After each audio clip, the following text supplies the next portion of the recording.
The entire Odyssey 2 crew fell into silence, their minds reeling from what had just happened. An extraterrestrial civilization had left a message, warning about a darkness, and mentioning a mysterious treasure.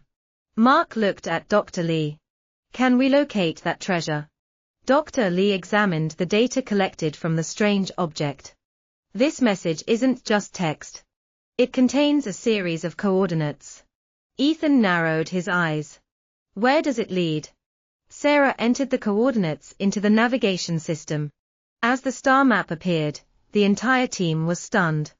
Mars? On the screen, a blinking light marked a location in Valles Marineris, the largest canyon system in the solar system. These aliens, have they been to Mars? Ethan asked, unable to hide his shock. Dr. Lee clenched his fists. Not just visited.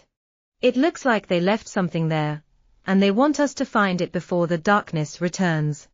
Mark took a deep breath. We can't ignore this opportunity. If this truly is evidence of an ancient civilization, it could change everything we know about the universe. Sarah nodded. Then we alter our course. We're going to Mars. Outside the ship's window, the vastness of space stretched endlessly. Their journey, once a simple exploration mission, had now become a search for a mystery far beyond humanity's understanding. They were no longer just explorers. They were seekers of truth, before it was too late. The Odyssey 2 altered its trajectory, accelerating toward Mars. Inside the control cabin, the crew busied themselves calculating fuel, adjusting the flight path, and preparing for the new journey. Ethan stared at the navigation screen. It will take us about 2 months to get there, assuming nothing goes wrong. Sarah checked the systems. Fuel is sufficient. But there's something that worries me. Mark frowned. What is it? Sarah pointed to the sensor data. Since we received the strange signal, I've detected an object moving behind us. Dr. Lee looked up. Could it be just an asteroid? Sarah shook her head. No. It's matching our speed, maintaining a constant distance. A chill ran down Mark's spine. Are we being followed? Ethan quickly examined the data. If it's another spacecraft, who could it be? No one answered. But a terrifying thought crept into their minds. The darkness. Dr. Lee clenched his fists. If that civilization left us a warning, then maybe what they feared is still out there. Mark took a deep breath. We're not stopping. If something is watching us, we'll be ready for whatever comes next. Outside the ship's window, the void of space remained silent. But somewhere in the darkness, something was moving with them. Sarah kept a close eye on the mysterious object on the radar. Though Odyssey 2 had adjusted its trajectory to try and shake it off, the object remained persistent, keeping its distance in an eerily calculated manner. This is definitely not a meteor, Ethan said, his voice tense. It's reacting to our every movement. Mark stood up, clenching his fists. We need a strategy. If this thing is tracking us, we can't let it get closer. Dr. Lee pondered. We could try sending a communication signal. Sarah hesitated. That might reveal that we've noticed it. If it has hostile intentions, we'll become an immediate target. Mark nodded. Then we do the opposite. We jam its signals, make it lose track of us. Ethan quickly typed commands into the system. I'll send out a powerful electromagnetic pulse to disrupt its radar. But we'll only have a few minutes to escape. Sarah counted down. Ready. EMP pulse in 3, 2, 1. A wave of invisible energy radiated from Odyssey 2, sweeping toward the unidentified object. For a moment, its signal vanished from the radar. Mark didn't waste a second. Boost engines to 120%. Go now. The ship trembled as the engines roared at full power. They surged forward, leaving their previous position behind, racing toward Mars at maximum speed. But within minutes, the signal reappeared. Ethan gritted his teeth. It wasn't affected. And worse. Sarah stared at the screen, her voice trembling. It's speeding up. And it's coming straight for us. Odyssey 2 shook violently as the engines pushed to their limits. The unknown object continued closing in, no longer maintaining a safe distance. It's approaching faster than we expected, Sarah shouted, her fingers flying across the controls. Ethan clenched his jaw. If it has weapons, we're completely exposed. Mark's voice was grim. What can we do? Running isn't the solution. Dr. Lee suddenly had an idea. If it's tracking our energy signature, why not deceive it? Ethan immediately understood. You mean, create a false signal? Dr. Lee nodded. We can deploy a probe that emits a signal mimicking Odyssey 2's engines. If it's truly following our energy trail, it will go after the decoy. Sarah quickly programmed the system. Deploying the decoy probe in 3, 2, 1.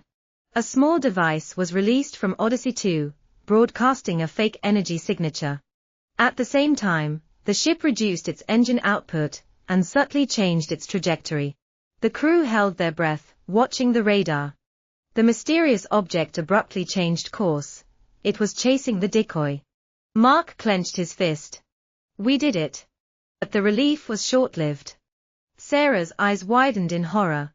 Wait, it's not just following the probe. It's destroying it. On the screen, they watched as the probe was obliterated in an instant, crushed by an unseen force. Ethan swallowed hard. We just narrowly escaped death. Mark gritted his teeth. But now it knows we're here. And next time, it won't be fooled. Outside the window, the void remained silent. But now, they knew something was lurking in the darkness, something far more dangerous than they had imagined. The air in the control room was suffocatingly tense. Odyssey 2 had temporarily escaped, but no one was sure how long that would last. Sarah checked the radar. I don't see any sign of the object anymore. Ethan frowned in suspicion. It can't have just disappeared. It's still out there. Mark nodded, his voice low. Stay alert. If it shows up again, we need to react immediately. Suddenly, a strange sound echoed through the ship, a sharp, rhythmic tapping, as if something was knocking against the hull. Knock, knock, knock. Dr. Lee turned pale. That's impossible. We're in space. Nothing should be able to knock on the ship. Sarah's hands trembled as she checked the systems. No collision warnings. But Ethan quickly activated the external cameras. When the image appeared on screen, everyone froze. A shadowy figure was clinging to the hull. It had no fixed shape. A shifting, fluid-like mass that was somehow solid. Black tendrils stretched across the ship, probing, searching for a way inside. Sarah whispered, "Oh God. It's not a ship. It's a creature." Mark immediately gave an order. Seal all compartments. Don't let it in. Ethan attempted to activate the thrusters to shake it off, but suddenly, every system shut down. The lights flickered off. A warning alarm blared. System failure. System failure. Power loss detected. Dr. Lee shouted, "It's draining our energy." Panic set in as they realized the shadow was spreading, engulfing the ship like a predator feeding on its prey. Sarah's hands shook as she fought for control. If this continues, we're dead in space. Mark stared out the window, determination burning in his eyes. We have to escape it, or destroy it, before it's too late. The darkness outside closed in, ready to consume them. The battle for survival had begun. After a terrifying encounter with the mysterious creature, the crew of Odyssey 2 had no choice but to continue their journey. They had lost nearly 40% of their energy reserves, but Mars was now visible right before them. Sarah checked the system. Landing trajectory is stable. We can touch down in the Valles Marineris region, near the designated research site. Ethan nodded. But we need to consider immediate ship maintenance after landing. Odyssey 2 took heavy damage from that last attack. Mark tightened his seatbelt, his voice serious. Everyone, prepare. Entering Mars' atmosphere now. Boom. The ship shook violently as it pierced through Mars' thin atmosphere. Friction against the hull created a blazing red glow outside the windows. Dr. Lee monitored the data, his voice tense. Speed is decreasing, but we need to adjust the landing angle to avoid a hard impact. Sarah struggled to keep the ship steady when suddenly, an alarm blared. Navigation system failure. We're veering off course. Mark gritted his teeth. Damn it. We're going to have to land manually. Sarah quickly took manual control, adjusting the ship's wings to slow descent. The Martian surface rushed toward them at an alarming speed. Ethan checked the radar, his face pale. We're heading towards an uncharted terrain. This isn't the site NASA marked. Mark had no time to hesitate. Landing now. Brace yourselves. Boom. Odyssey 2 hit the ground with a heavy impact. Red dust erupted into the air as the ship rocked violently before finally coming to a halt. Silence. Sarah exhaled sharply. We've made it. Dr. Lee checked the readings. No critical damage. But we've landed 15 kilometers off course. Ethan glanced out the window and immediately frowned. Everyone, we've landed somewhere very strange. Outside, amidst the barren red sands, stood symmetrical rock formations, structures that looked eerily like the ruins of an ancient city buried for millions of years. Mark stared in shock. This can't be natural. Someone was here before us. The entire crew exchanged uneasy glances, realizing they had unintentionally landed in the middle of an unexplored mystery on Mars. No one spoke for a few moments. The Odyssey 2 crew stood frozen, staring out of the window at the strange ruins stretching across the endless red sands. Sarah swallowed hard. We didn't land here by accident. Something might have pulled us in. Ethan activated the terrain scanner, his voice tense. These structures, they seem millions of years old. But strangely, they're not as eroded as other Martian formations. Dr. Lee spoke in a low voice. It's possible they were protected by some kind of technology, or are still active. Mark took a deep breath. We're going outside to investigate. Get your equipment ready. We don't know what's waiting for us. 15 minutes later. The team donned their space suits and carefully stepped out of Odyssey 2. Mars thin, cold air swept over them. The weak wind stirred up red dust, but it couldn't hide the colossal stone structures resembling ancient temples. Sarah scanned the ruins with her detector. Primarily basalt, but there's also an unknown metallic compound we've never seen before. Ethan touched one of the stone walls, then quickly recoiled.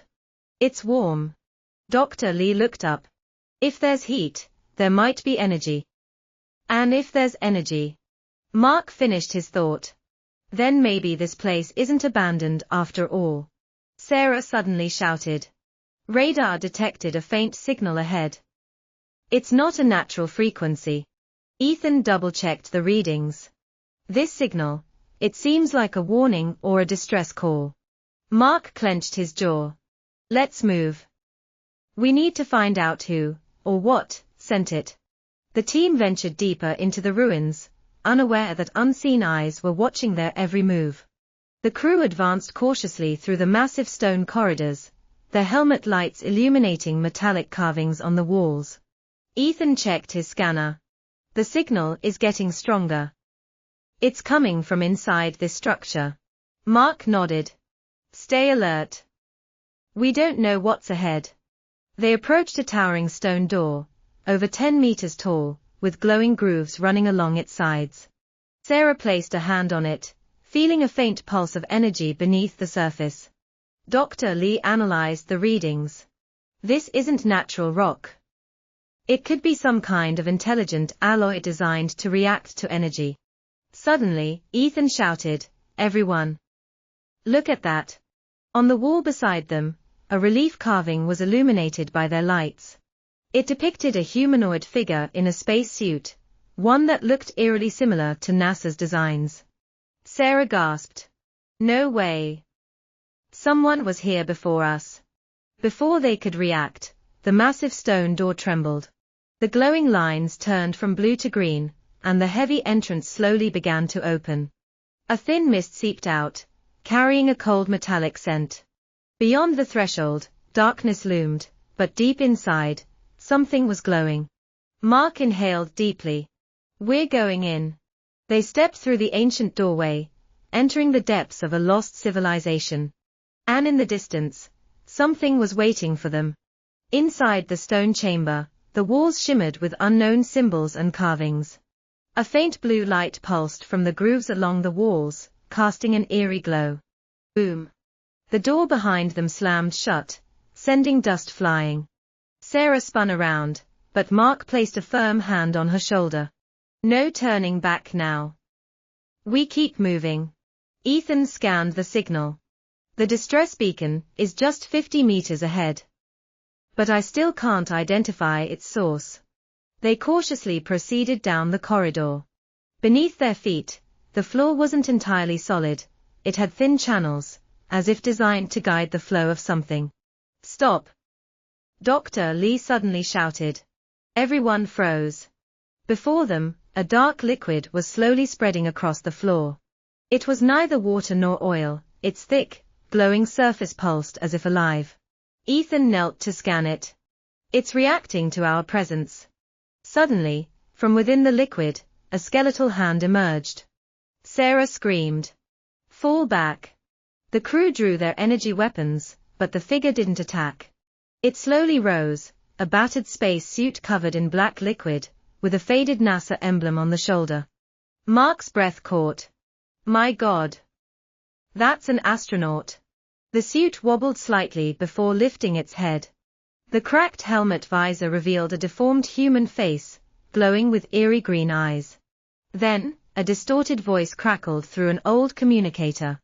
"At last, you have come." The team stood frozen. Before them was a NASA astronaut, but his suit was ancient and damaged, as if he had been trapped here for decades. The black substance clung to his body, but his glowing green eyes shone with an unsettling intelligence. Mark gripped his weapon. "Who are you?" The astronaut lifted his head, his voice distorted. "I am Lieutenant David Carter, crew of Olympus I." Sarah's eyes widened. "Olympus I? That mission vanished over 30 years ago." David Carter staggered forward, his trembling hand reaching out toward them. "NASA knew. They knew something was here, but they sent us anyway. And we never returned." Ethan swallowed hard. "We received a distress signal." "Was it you who sent it?" David nodded slowly. "I, or what's left of me. Do you think you can leave here?" The voice echoed through the communication system, distorted and cold, but it was not David Carter's. Mark stopped, gripping the communication device tightly. "Who are you?" "I am the one who has witnessed everything, the one who was once like you." Sarah shuddered. "What do you mean?" From deep within the radio system, a signal was transmitted. The screen on the device displayed an old recording, dating back over 30 years. Videocassette. The recording started. "Loudspeaker, this is Commander Nathan Reynolds, Olympus I crew. We are stranded in this city. Everything is not as we thought. We are not the first to come here. And we will not be the last." Loudspeaker. "NASA knows. They know everything. But they still sent us here." Loudspeaker. "If anyone is listening, leave before it's too late. This city is not a ruin. It is a trap." Videocassette. The recording ended. No one spoke. Dr. Lee turned pale. "It can't be Nathan Reynolds. He was the commander of Olympus I. But how did this recording end up here?" Ethan gritted his teeth. "Maybe he never left here. Or maybe, he is still here," the mysterious voice echoed again. At that moment, the ground trembled again. Another gate opened in the distance, and from the shadows, a figure emerged. Nathan Reynolds. But no longer human. The group stood frozen. In front of them stood Nathan Reynolds, but he was no longer human. His eyes glowed green, his skin darkened with cracks of a strange material. Metallic tendrils clung to his body like part of an artificial entity. "You should not have come here," His voice was distorted, part human, part mixed with electronic static. Mark raised his plasma gun. Who are you? Are you Nathan Reynolds, or something else? Reynolds stepped slowly forward, his gaze icy. I was once human. But this city has changed me. It didn't kill me, it assimilated me. Dr. Lee clenched his fists. An ancient civilization, they turned you into a hybrid between machine and human. Yes. But I am not the only one. At that moment, the walls around them lit up, and from the darkness, other shadows appeared. They wore NASA spacesuits, but they were transformed. They were the remaining members of Olympus I, people consumed by the city, and turned into new guardians. Sarah gasped in horror. My God, they've all been transformed. Reynolds raised his hand. Now it's your turn. Immediately, mechanical arms shot out from the walls, trying to grab Mark's group. Run! Mark shouted. Sarah threw an EMP grenade, sending a strong electrical pulse that temporarily disabled the systems. But Reynolds was unaffected. You can't escape. This city has no exit. Mark gritted his teeth. We'll find a way out. The group ran down the tunnel ahead, leaving behind the transformed astronauts and the terrifying mystery of Olympus I's fate. Their hurried footsteps echoed in the dark tunnel. Mark's group ran at full speed, leaving Nathan Reynolds and the transformed astronauts behind. But the sound of mechanical footsteps reverberated through the space, showing they were being pursued. Ethan ran while checking the scan map on his handheld device. There's one exit left, but it doesn't lead to the surface. It goes deeper. Sarah panted. Deeper? Shouldn't we be finding a way back to the ship? Dr. Lee gritted his teeth. If this system has assimilated humans, it surely has a control center. If we disable it, we might find a way out. Mark didn't hesitate. Let's go. We have no other choice. The group rushed down the long hallway, heading towards a giant glowing blue door. It was engraved with strange symbols, identical to the ones they had seen on the walls in the city. Ethan checked the device. This energy form, it's not human. This is a teleportation gate. Sarah widened her eyes. What do you mean? It's not just a door. It's a gateway to somewhere else, maybe the control center, or another part of the city we haven't seen. Mark looked back, seeing the dark figures of their pursuers drawing closer. He gritted his teeth and looked at the others. We don't have time. Let's go. No one objected. Mark reached out and touched the central symbol on the door. A beam of light swept over them. And the group vanished into the void. The sensation of free fall enveloped them. Time seemed to stretch endlessly, as they were sucked into the teleportation gate. For a moment, all they saw was utter darkness, then suddenly, blinding light surrounded them. When they opened their eyes, they froze in place. A different city. This was no ordinary city. Towering pyramid-shaped buildings stretched high into the sky, lights shimmering everywhere, but not sunlight. Some strange energy, almost magical, shone down from a sky without a sun. Mark was stunned. Where are we? Dr. Lee looked around, his expression full of confusion. This is not the moon. This is another space, another dimension that this city is connected to. Ethan looked up, his eyes fixed on a massive structure in the center of the city, a towering pillar of light reaching from the ground to the sky. That might be the city's main energy source, Ethan guessed. We need to get close and find a way to disable it. Sarah nodded. Let's go, before those monsters catch up. They walked through the empty streets, with no sign of life. With every step, Mark felt a strange sense of pressure, as if an invisible force was watching them. The strange buildings were all alike, without windows, just glowing patches of light from the stone walls, illuminating the paths beneath their feet. We can't keep going like this, Dr. Lee said, his voice worried. This might be part of the city's defense system, this space could be controlling everything. Mark looked around, suddenly realizing something. We can't let this city control us. There's one more way, head towards the pillar of light. The group made their way toward the city center, where the massive pillar of light was emitting strange energy beams. But as they got closer, an energy wall suddenly appeared, blocking their way.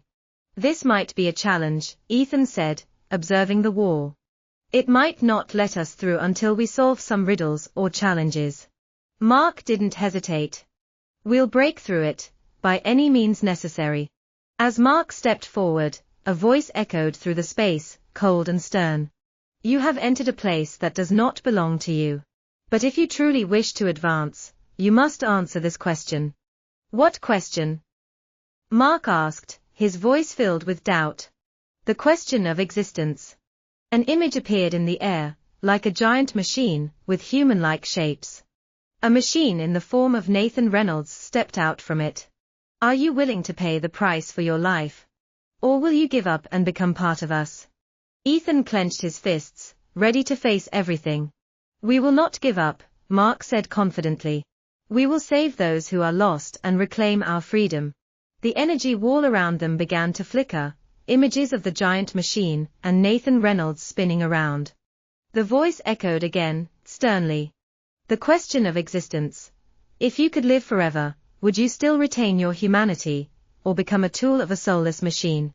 "We are human," Mark shouted. "We will always be human. No matter what happens." Sarah, face filled with determination, stepped up beside Mark. "No one can change our nature. We don't live to be tools for this machine." A light laugh echoed from the energy wall, but then the voice grew silent, as if pondering. After a long pause, the wall began to lower, and the pillar of light in the center of the city glowed brighter, opening a path directly toward it. "You have passed the challenge," the voice said, dryly. "But do you have the strength to face the next price?" Mark clenched his fists, not allowing fear to take over. "We have no other choice." As the group approached the pillar of light, the space around them began to distort in strange ways. Areas of disordered space appeared, forming shapeless figures, ghosts of the past and future flickering. "They've come." A different voice echoed, coldly, not from the wall, but from the transformed battle machines. Darkness enveloped them as the machines began emerging from the walls, stepping out of the shadows like mechanical monsters, with glowing green eyes, just like the Olympus Eye warriors before. "We can't avoid this fight," Sarah whispered, her hands ready for battle. "Thank you for leading us here. But you will not leave this place," one of the machines said, stepping forward. Mark tightened his plasma gun. "Not us." He signaled the group to prepare for battle. Immediately, a fierce battle began. The battle machines charged in, attacking with superior strength. But Mark's group didn't back down. They used every device, tactic, and strength to fight. Ethan threw an EMP grenade, disabling some of the machines, while Dr. Lee fired precise laser beams at their weak points. Mark and Sarah fought with all their might, using the skills of true warriors. With each strike, a machine was destroyed. But the more they fought, the more they realized that the number of machines was growing, and their strength was increasing. "We need to find a way to disable the pillar of light," Mark shouted. Sarah looked up and saw a small door at the base of the pillar, which seemed to be the control center. "Follow me," she shouted, rushing towards the door. The battle raged behind them, but they had no time left. The door opened, and they stepped inside, ready to face the final truth about the city, and how to extinguish its energy source. The small door opened, leading them into a vast and strange space.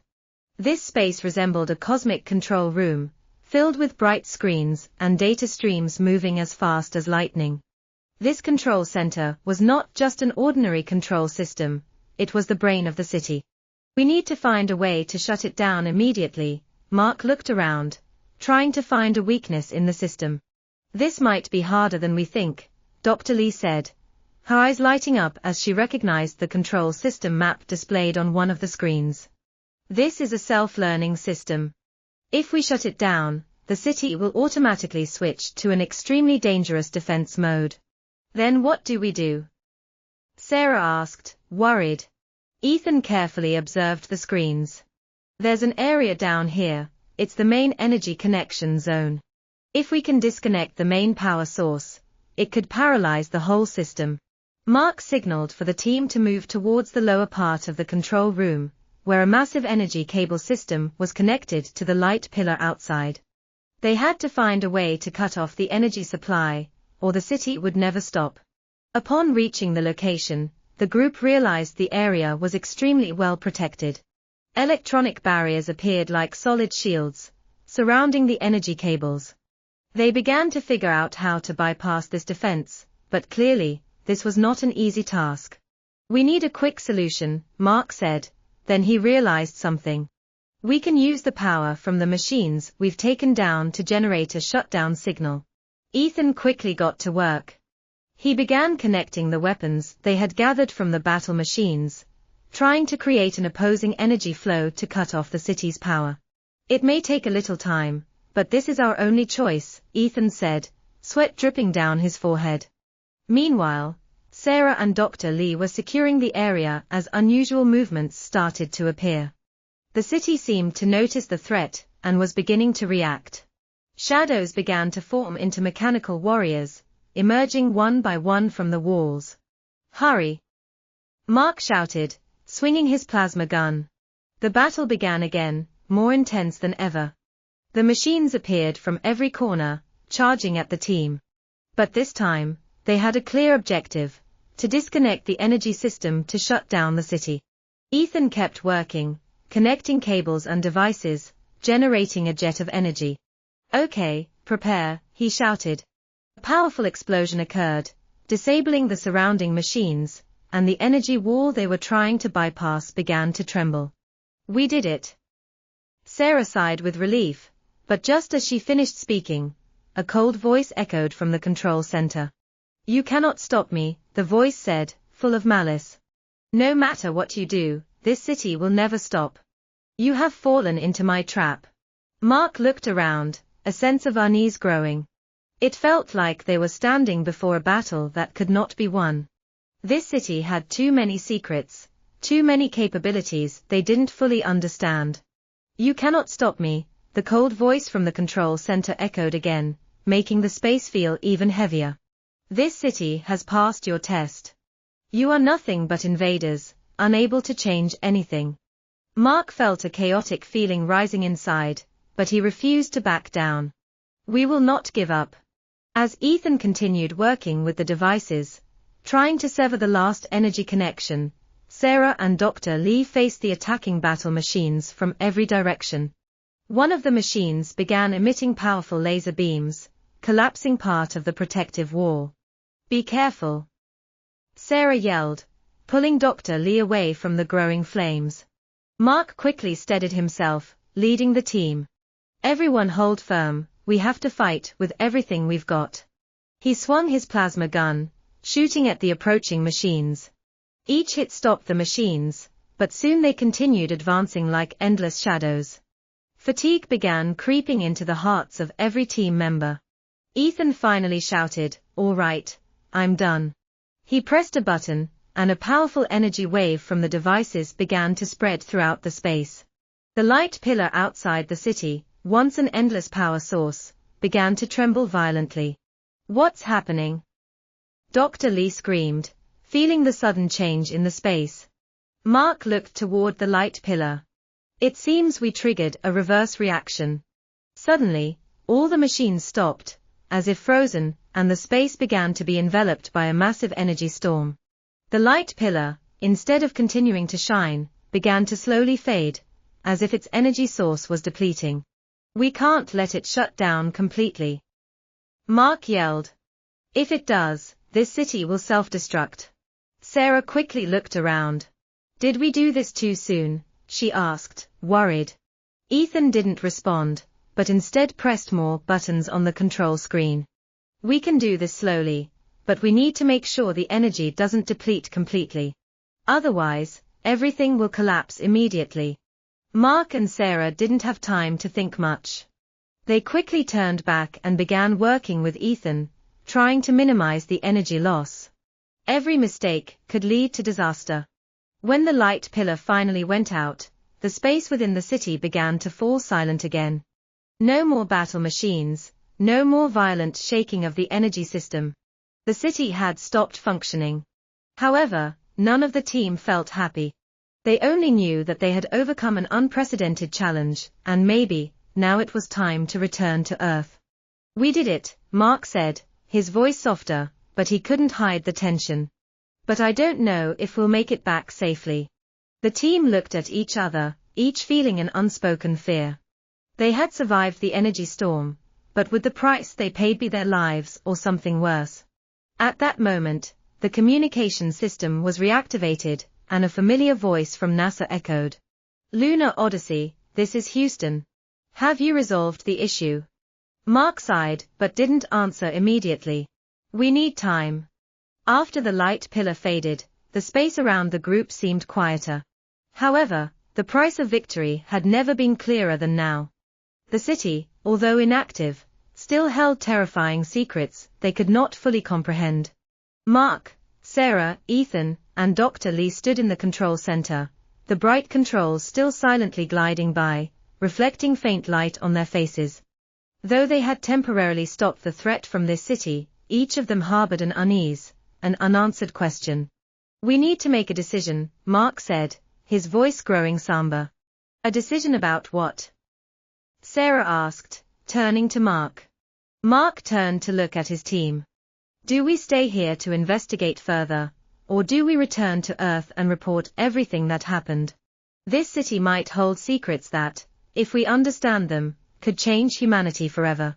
But is it worth facing this danger?" The team was silent. In the tense atmosphere, they understood that this was not a simple decision. Returning to Earth might offer safety, but they would leave all the unanswered questions behind. "We've come too far," Ethan said, walking toward the control panel and staring at the screen. "If we go back without resolving what we've started, we'll live in doubt for the rest of our lives.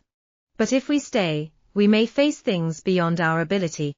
"But we can't keep confronting this forever," Sarah objected. "This city didn't stop when we thought we had won. Who knows what other unexpected events will occur?"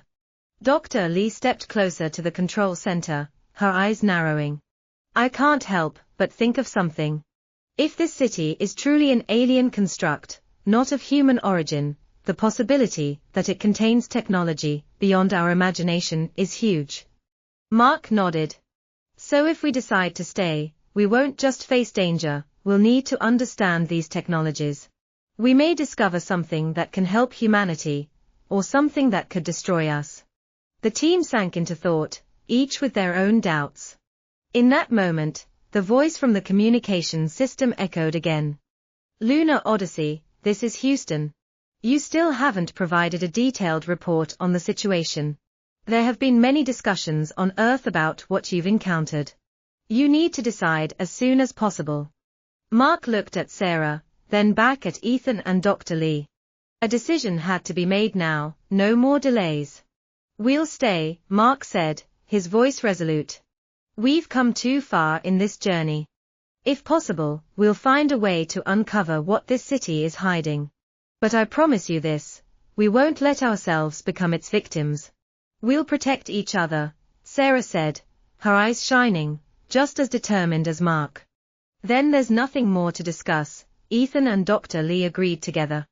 They turned back to the control panel, continuing their work, knowing that with each passing moment, they were moving deeper into an unpredictable world, but one filled with immense potential.